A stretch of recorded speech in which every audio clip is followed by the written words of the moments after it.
जरा सोचिए, अमेरिका की धरती पर बैठा पाकिस्तान का आर्मी चीफ, हाथ में पानी का ग्लास, चेहरे पर हल्की मुस्कान और जुबान पर जहर। दुनिया देख रही थी और वो कह रहा था, अगर हम डूबेंगे तो आधी दुनिया को साथ लेकर डूबेंगे।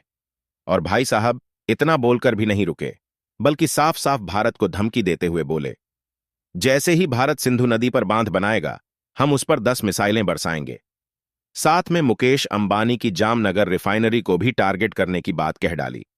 जी हां, ये कहानी है पाकिस्तान के फील्ड मार्शल असीम मुनीर की, जिन्होंने परमाणु हथियारों का डर दिखाकर भारत को ब्लैकमेल करने की कोशिश की।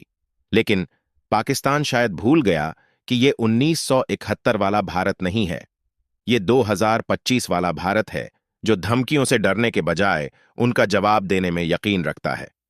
भारत ने बिना वक्त गंवाए असीम मुनीर को करारा जवाब दिया। विदेश मंत्रालय ने उनके बयान को परमाणु ब्लैकमेल और गैर जिम्मेदाराना करार दिया।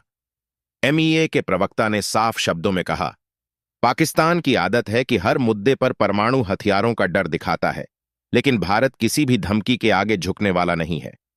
यह सिर्फ एक बयान नहीं, बल्कि पाकिस्तान को एक सीधा मैसेज था कि हमारी सीमाओं, हमारे संसाधनों और हमारी जनता की सुरक्षा के लिए भारत हर कीमत चुकाने को तैयार है। और यहां मजेदार बात यह है कि इस बार सिर्फ भारत ही नहीं, दुनिया के कई देशों के नेताओं और विश्लेषकों ने भी मुनीर की इस हरकत पर सवाल उठाए।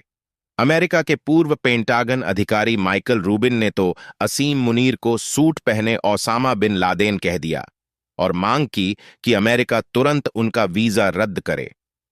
ब्रिटिश लेखक डेविड वॉन्स ने इसे पूरी तरह से स्कैंडलस बताया और कहा कि अमेरिका को पाकिस्तान जैसे देश से रिश्ते खत्म कर देने चाहिए, जो परमाणु हथियारों को राजनीतिक ब्लैकमेल के टूल की तरह इस्तेमाल करता है।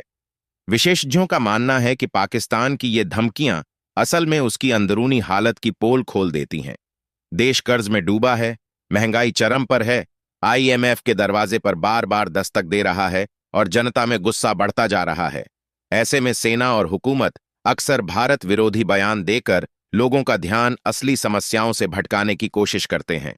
लेकिन इस बार मुनीर ने जो बोला है, वो केवल बयानबाजी नहीं, बल्कि भारत के आर्थिक और रणनीतिक ठिकानों पर सीधी धमकी है। भारत ने भी दुनिया को यह दिखा दिया है कि वो सिर्फ शब्दों में नहीं, बल्कि कार्रवाई में भी उतना ही सख्त है।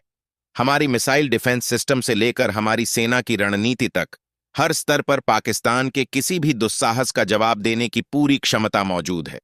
और यहां फर्क बस इतना है कि पाकिस्तान ये खेल डराने के लिए खेलता है, जबकि भारत इस खेल को जीतने के लिए खेलता है। असीम मुनीर की यह बयानबाजी एक बार फिर साबित करती है कि परमाणु हथियार अगर गलत हाथों में हों तो उनका इस्तेमाल शांति बनाए रखने के बजाय धमकी देने और अस्थिरता फैलाने में किया जाता है। लेकिन भारत का रुख साफ है, हम शांति चाहते हैं, लेकिन सुरक्षा और संप्रभुता पर कोई समझौता नहीं होगा। अब सवाल आपसे, क्या आपको लगता है कि पाकिस्तान की यह धमकी सिर्फ अपनी नाकाम राजनीति बचाने के लिए दी गई है, या इसके पीछे वाकई कोई बड़ा प्लान छुपा है? अपनी राय कमेंट में लिखिए।